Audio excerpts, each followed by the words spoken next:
was in this job doing HR and I was just like, it has to be more than this. My soul, my heart, my everything was just like craving for something more. You've got to take care of the operator first, otherwise you can't pour from an empty cup. How can I help someone else? How can I be of service? To me, that's what purpose is all about. Because it can't just be one or the other. It can't be miserable and making money or happy and not making any. The research shows that purpose-driven organisations are 6 times more profitable than profit-driven ones. Especially in a service-based business. But it has to be about the relationship, right? It has to be about more than just making money. How many decisions are you involved in day to day? Are you involved in the final outcome of a decision, or are you micromanaging each of the steps? No wonder women are so exhausted, because we're just not meant to function like this. It's doing no one any good, you holding on to those tasks that are draining your life force. If we have you drained, no offense, but you are no good for anyone. Everyone, check in. How safe are you feeling in your business right now? Before we dive in, just a quick little love note from us. If this podcast has ever made you laugh, cry, think, or feel seen, please hit that subscribe button. It's the easiest way to keep the magic going, and it helps us land more incredible guests for you. Go on, back your girls, subscribe now, and let's keep rising together. Welcome to Salon Rising, the podcast solo episode today with a guest, Miss Jen. She was meant to be on, guys, but she just gets too busy these days, you know, salon owner life. But I am so excited to introduce our guest. So everybody welcome Emma Campbell. Emma is a leadership culture guru, coach extraordinaire that works with small businesses and medium businesses.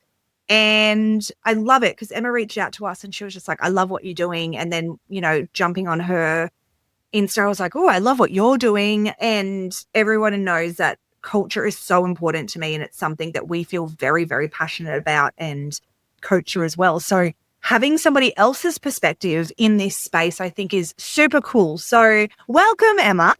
Oh, thank you so much for having me. I love that. And I feel like, you know, because obviously we've just done like a little, you know, a collab interview where I've just interviewed you for my podcast. So I got to learn so much about you as well.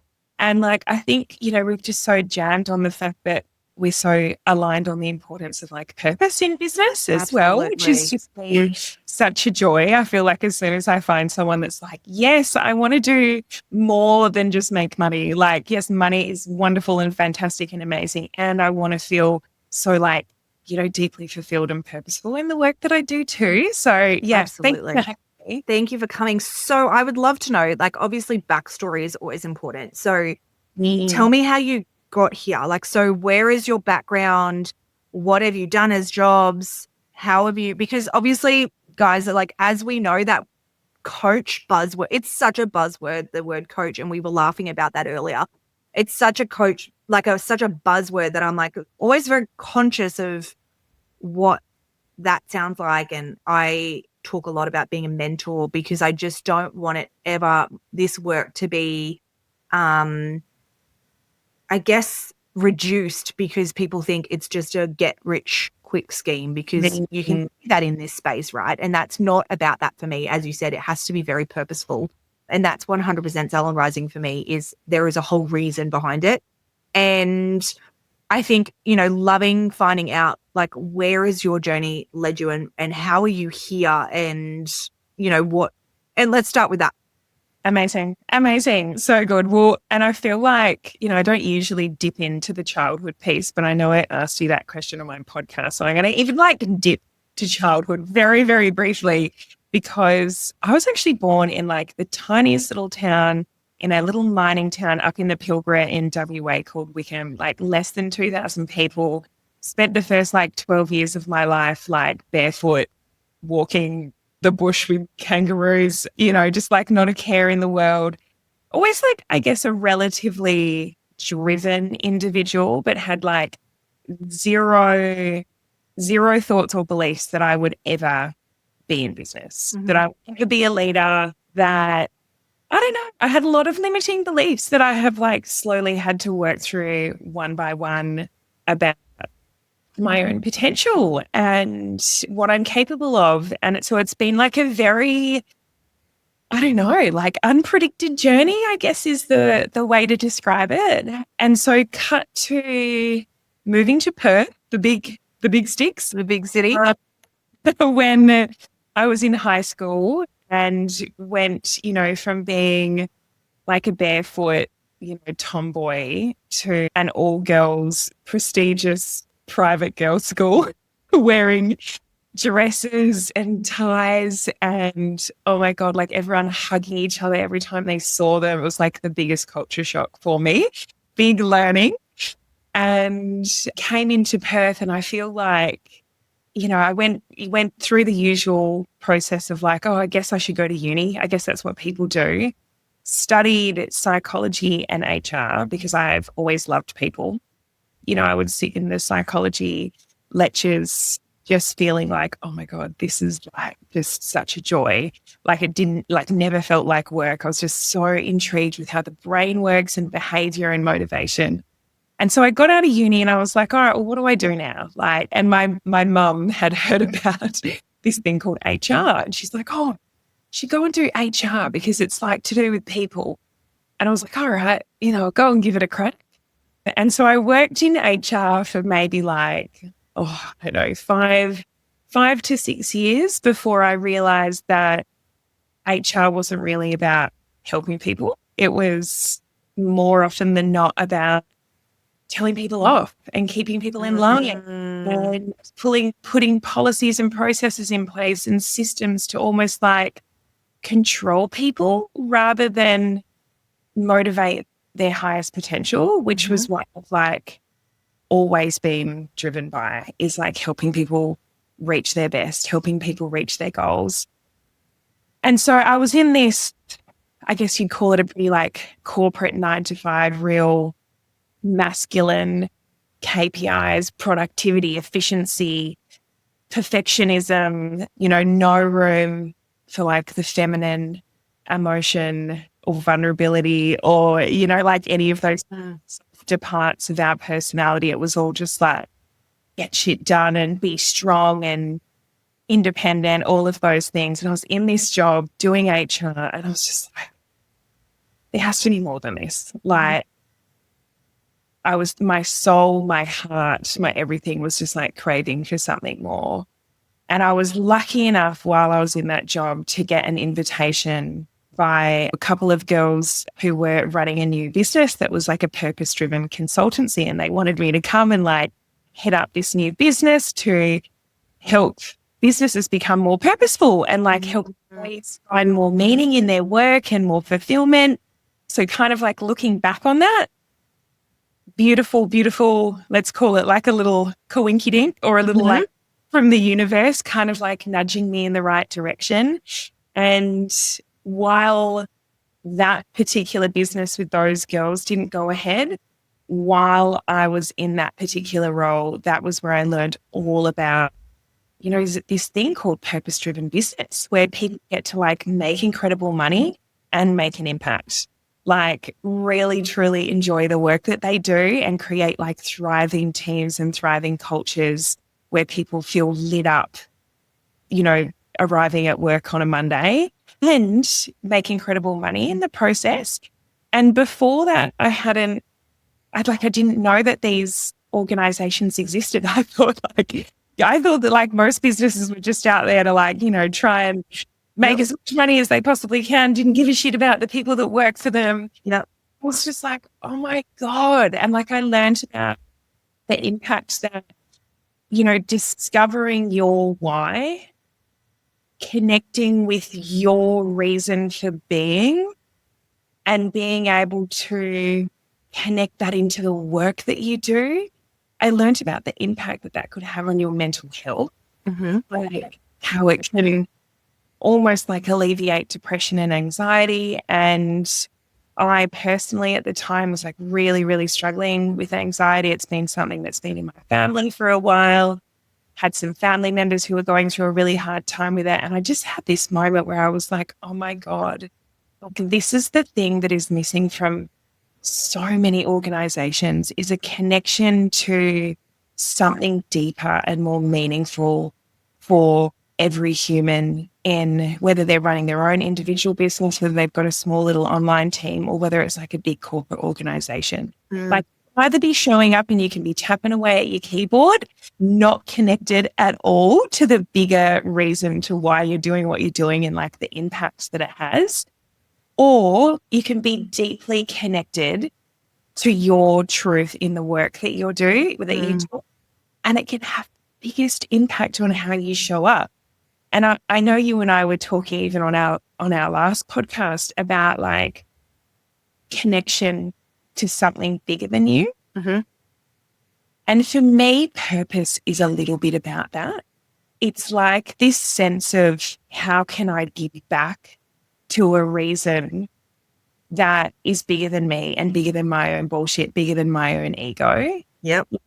How can I have an impact that helps someone outside of me?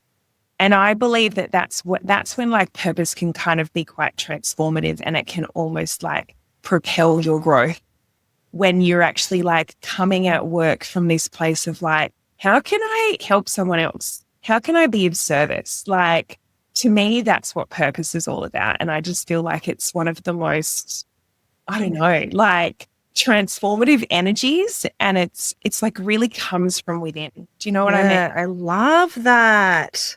And so that's what I do now. I help individuals find their purpose. I help business owners connect with their why and help like rally their team behind it, help create purposeful leadership, purposeful cultures, and ultimately just help create happier teams that are happy and high performing. Yeah. Amen. Because it can't just be one or the other. Yeah. It can't be miserable and making money or happy and not making any. Yeah. It gets to be both. We talk about why and purpose a lot with Salon Rising. So when you started saying, I was like, of course you were talking on that because we talk about it a lot. We talk about why and purpose a lot. And it's like, and when my clients say their why, sometimes I have to be like, you're allowed to be financial as well, babe. Because sometimes we think, oh, but if I say that side of it, then I will look money grabby.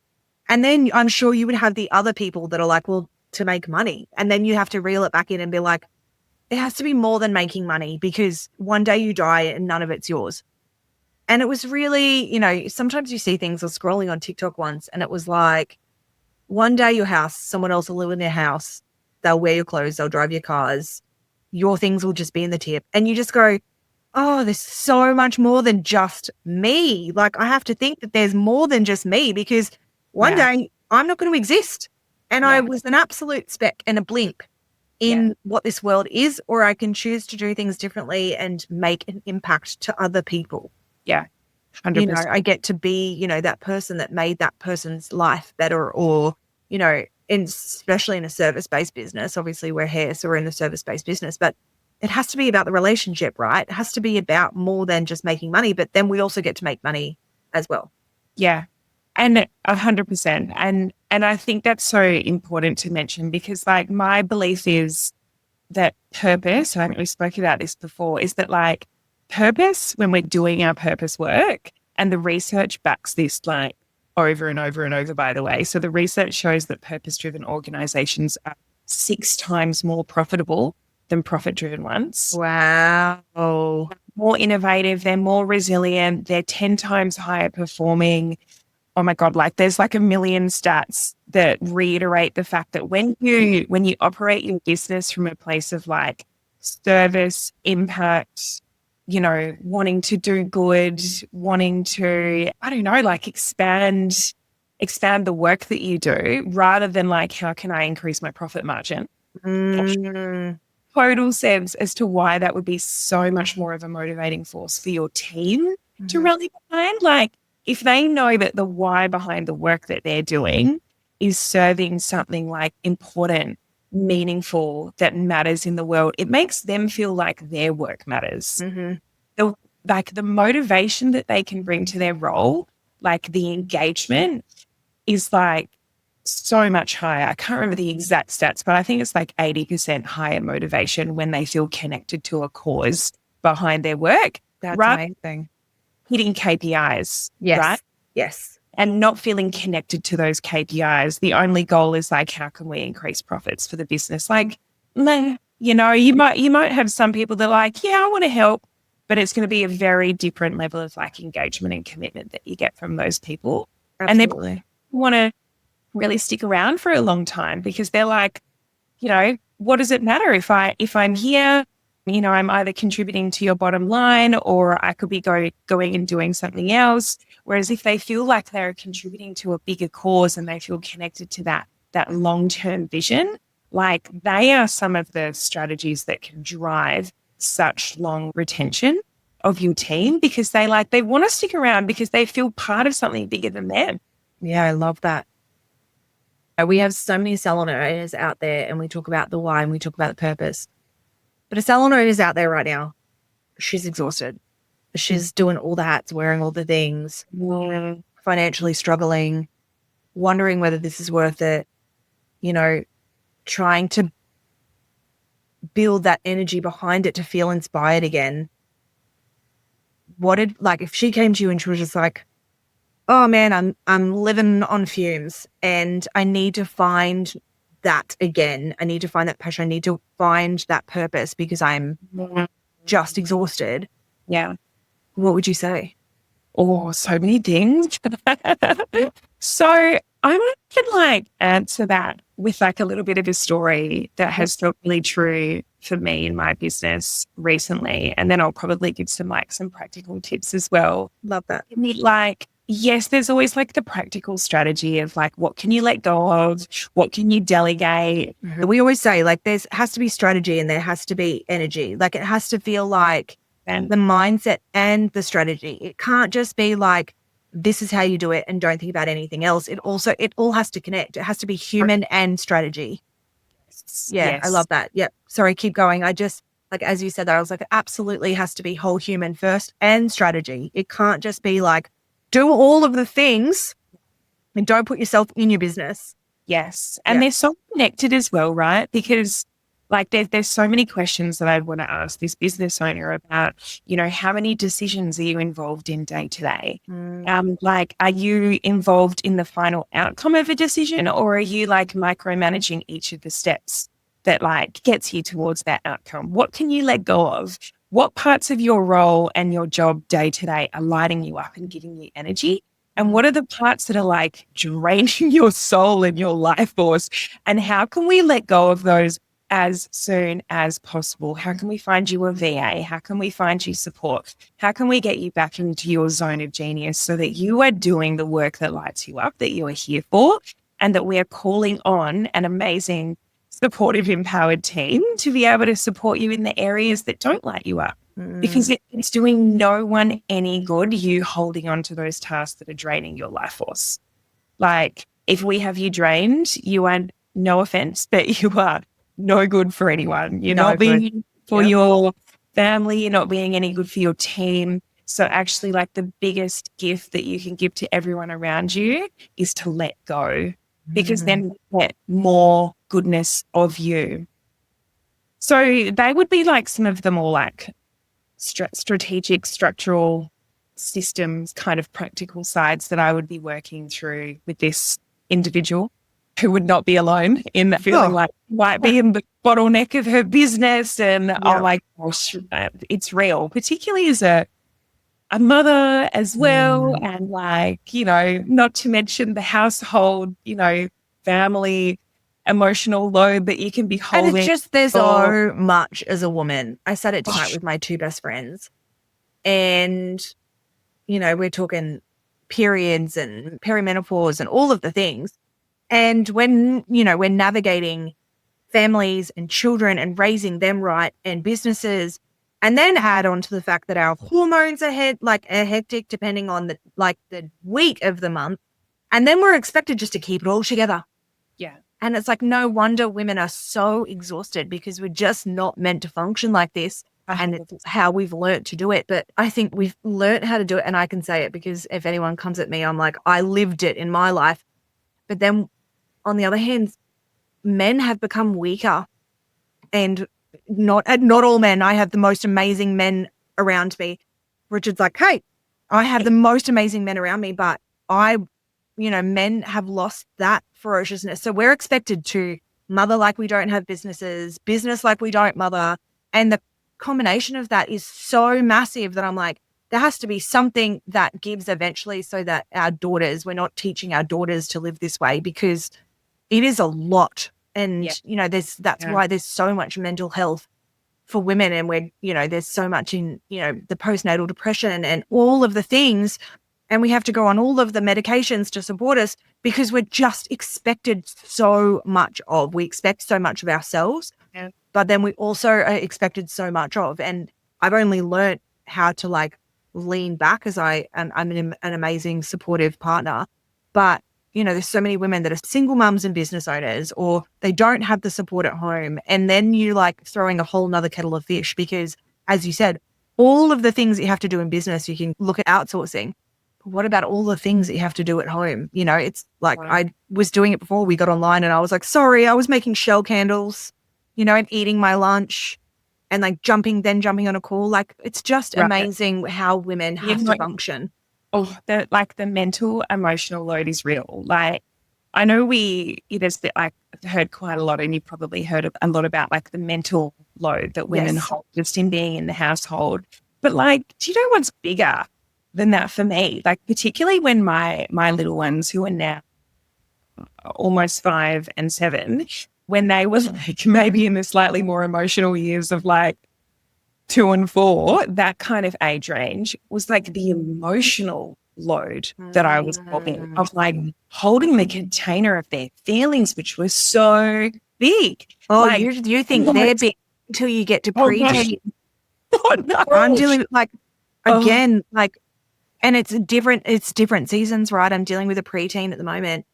And last night she had such bad anxiety because at school they talked about how there's bad people in the world. So we've just had a story come out that a gymnastics coach, is now in jail for what he did to students. And that was being discussed. And our daughter went to that gymnastics. Luckily, she's safe, but I'm just praying for all of those families that have gone through it. And so then you're dealing with these big feelings. And last night she just couldn't, her anxiety was so bad, she couldn't and she came into us about midnight after almost vomiting and trying to sort her brain. And she's just I said, you have to tell me what's happening. And she's like, oh, but I'm worried I'll jinx it. And I was like, okay, what's going on? So she's worried about people coming into our house and hurting us. But then you're dealing with these big things that I'm I can't guarantee to her that nothing will ever happen. Yeah. But I've got to try and help her feelings, and because I don't want her to struggle with the anxiety that I had. Yeah. So it's dealing with that too, of the big emotions from teens and preteens, because we're about to walk into a season where this is the real adult developing season. And I'm just I don't want to fuck this up. Yes. Oh my gosh. Tell me how to not mess this up. Definitely can't give you any advice. I was why don't you have older children? Because now I don't know how to deal with this. But when they're little, I have a 3-year-old. So when they're little, it's just all about loving them and spending time with them and filling their cups. Yeah. And then they get older and they don't want to talk, and you're trying to force the information out of them. Oh, and then you're I actually don't know how to navigate this myself. Oh my gosh. How do I navigate it for you? Yeah. That's so hard. I have zero advice as well, because I feel I would have been the most annoying teenager. The only thing that kind of goes through my mind is knowing that there's a certain part to that is just so normal. It is a phase. It doesn't mean that it's any. It doesn't make it any easier in the moment. But what I definitely know to be true is that there's a certain age that we want to come back to our parents no matter what. It's there's teenager where we rebel. There's the early 20s where we want to be independent. And then there's a certain age. Probably when we go and have kids again that we're oh my God, I just need my mum and dad again. Oh, yes. And so help me, please. Help me. Anyway, we went on a tangent there, but it's so interesting how there's a lot. We're saying, as mothers, it's not even all of the head noise. It's all of the emotional needs that, depending on the ages, that we're also and not expected, but we also need to navigate. Yeah. It's wild. And so I guess like coming back to that, or coming back to your original question about like, you know, how to handle that, how to manage that. So yes, of course, like letting go of anything that you can. And I would also say, and I know that this is sometimes tricky, like I'm not saying it's the easiest thing to do, but what I have found to be true for me is that the more support that I have invested in for myself, even when there's other things that I could be doing, like the more support that I am receiving for me, the more that I have to give. And I've got these like little pockets of containers. You know, I've been seeing a therapist for a long time, probably about as long as my oldest, so probably about 7 years, because that's when like anxiety really started like ramping up for me. And she's just like, I probably see her once a month, but I know that I've got this little pocket, this hour, which is just for me, where like I don't have to be worrying about what she thinks of me. I don't have to worry about like if I'm talking too much or if I'm too much of a burden or if I'm being too much or too little, blah, blah, blah, blah. Like she's being paid to listen to me just babble. Yes, and to literally just like hold space for my emotions. And I feel like as a mother, CEO, business owner, you know, friend, daughter, sister, you know, all the different roles that we have, like I feel like we need that person or we need that container, like whether it's yoga for you and you might have like a yoga community group, whether it's church, whether it's therapist, whether you've got a really great business coach that actually has training in holding space for someone psychologically and emotionally. I feel like that. So that was like a real priority for me and like the business coach that I've got right now. She's psychology trained as well as like business strategy trained because like business is always both, right? Like psychology and it's the strategy.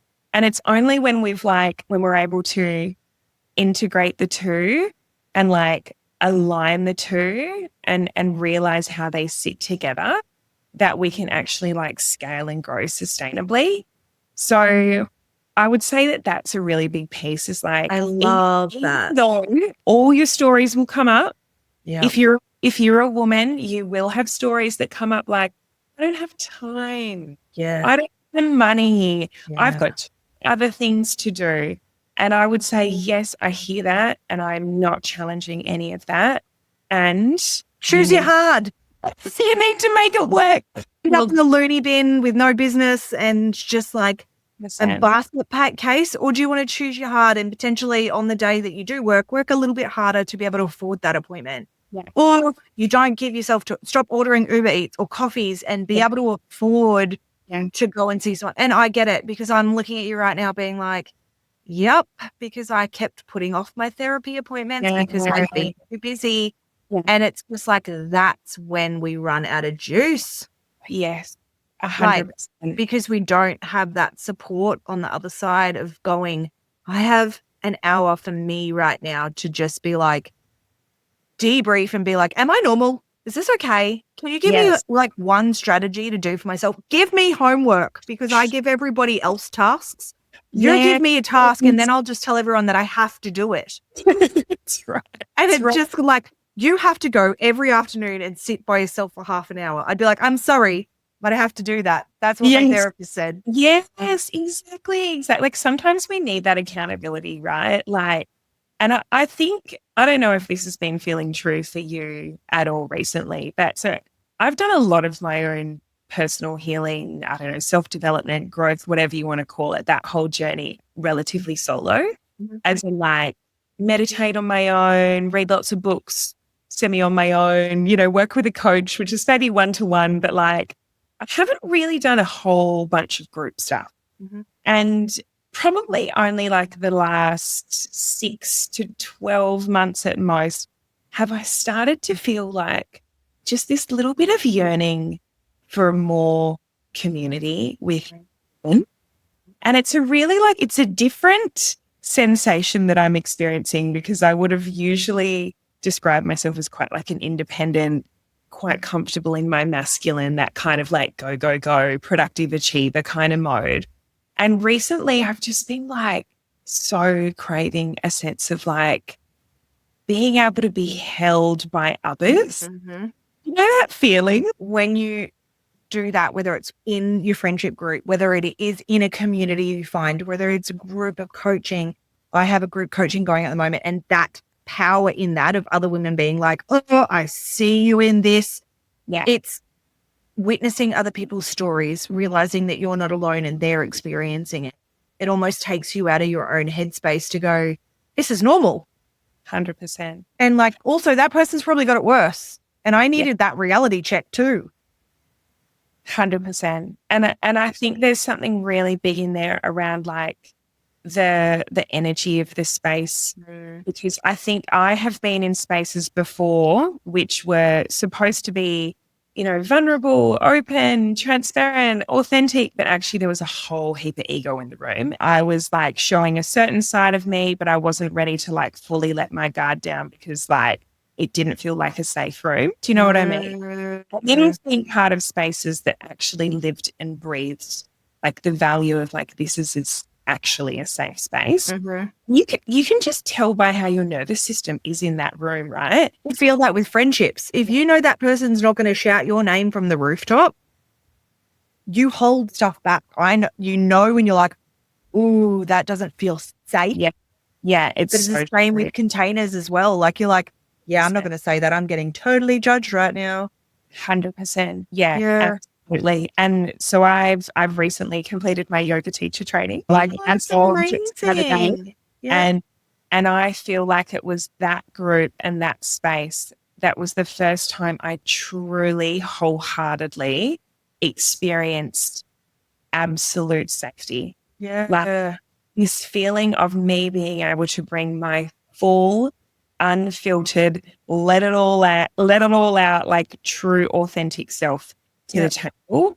And can I just say, it feels so fucking incredible to actually not hold back and guard tiny parts of ourselves, which I think we all do. Like, and we've all like, you know, been trained to do that as women growing up over our lives. Like, you know, is this part of me okay to show to the world? Is this part of... I think that's so powerful in what you do, right? Because you're teaching other people.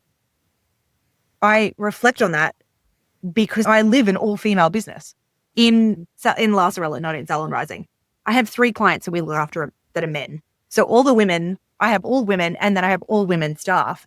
And as you said that, I was like, whoa, I actually feel really grateful. I don't hold any part of me back from my team. Yes. And I never feel judged. I never feel judged. I can say the dumbest stuff. I can show up in a way and that I'm like still so loved by them, right? And vice versa. They can show up in all their rawness and I've got them. But, you know, I love that you're like, I've experienced that. So now I know what that feels like. And I know how to lead other teams to have the same. Yes. And so have you heard of this concept called psychological safety? It's kind of like I don't know if you'd call it like a trending thing, but it's like a very important aspect of high performing teams. Mm-hmm. And there's actually this study that was done by Google. It's called Project Aristotle. And it was... write this down. Yes, please do, because it's the most interesting study, very, very deep and comprehensive. They looked at, okay, let's actually like look at the different factors of what actually drives high performance. And can you guess what the number one factor out of like, they've studied everything to do with like, you know, top talent, number of team members, like a whole bunch of different things. Can you guess what the number one factor was? Them feeling safe in the business. Yeah. Psychological safety. So in psychological safety being like, do I feel safe to bring my full self to work? Do I feel safe for me to, you know, the part of me that I'm a bit embarrassed about that might be a bit weird or quirky or different, that part of me seen without fear of being judged? And this was the factor that they found, which makes absolute sense, right? Absolute sense. You have nourished and nurtured this within your team, which is just so beautiful because you are living and breathing it yourself, right? Team would like naturally be picking up on that and they would feel safe to be themselves at work. And when we can bring 100% of ourselves to work, and each one of our team members can do the same, that means we've got, say we've got a team of 5, that's 500% of woman power, right? But if I'm only feeling safe to bring 50% of myself to work and I leave the other 50% kind of hidden in the closet in myself, and Sarah over there is only bringing 30%, and I don't know, Jane is bringing 10%, you can see how it's like this force, this power, this energy is so held back because we're bringing like tiny little fragmented parts of ourselves to work. Thing that I would encourage every single business owner to work on. It's like, how can you make safety, particularly psychological safety, the number one priority in your business? Because when you do, everything else flourishes. I love that. And something we've never spoken about, but just makes so much sense. It feels right. Just intuitively, it just feels right to the body. Yeah. Our number one thing is to feel safe. Let's feel safe in finances. Let's feel safe with the people that it's around. Let's feel safe in our homes. Like the number one thing is to make sure that our systems feel safe so that we're not living in fight or flight. And when you connect that all in, I think everyone check in. How safe are you feeling in your business right now? How do you feel with your team? How safe do you feel with your finances? How safe do you feel in your environment, with yourself personally? All of those little check-ins of how safe do I feel and what can I change in order to make that feel more comfortable? And is it working with someone like Emma that like works on those things so that you can feel safe? Is it working with us and knowing how to financially take care of yourself with safety? Is it, is it connecting back into a psychologist so that, you're able to kind of share things and get things off your chest so you're not carrying them to your team? Like, this is what makes the difference. So I think, as we've said before, and as I said all the time, choose your hard. And it may be harder to do all of these things and reach out, but it's going to be far harder when you reach breaking point. I saw something the other day that was a battery and it was like empty, like it was like green, yellow and red, how our batteries go. Mine is currently red, it's about to die. Green, yellow and red. And it's like, don't get to red before you recharge. You stay at yellow. Recharge at yellow, don't recharge at red. And it's just, so, putting yourself first, doing those things to take care of yourself. So good. And just say that if anyone wants to learn more about psychological safety, I do have a podcast, episode that actually dives into the different parts of psychological safety. And I've also got like a free psychological safety quiz that you can take with your team. Oh, that's so good. And then you can actually check in like, how safe is my team feeling? Because sometimes it might be something that we think is occurring, but we might not actually know until we ask the team. So if anyone wants to access that one, I can drop the details below. I love that. We will have this all in the show notes and then we'll obviously share, but please go and follow Emma because she's got so much knowledge that she can offer us that just gives us support as a mum with a business herself. But, it's such a purposeful led business and I'm so incredibly grateful for this conversation. Thank you so much for taking your time. Because I just feel like there was many aha moments even for me in that I'm like, oh yeah, getting sorted. Because like we always say, you've got to take care of the operator first. Otherwise you can't pour from an empty cup. Oh yes, 100%. I've loved this conversation so much. Thank you so much for taking our time. And guys, we will see you soon.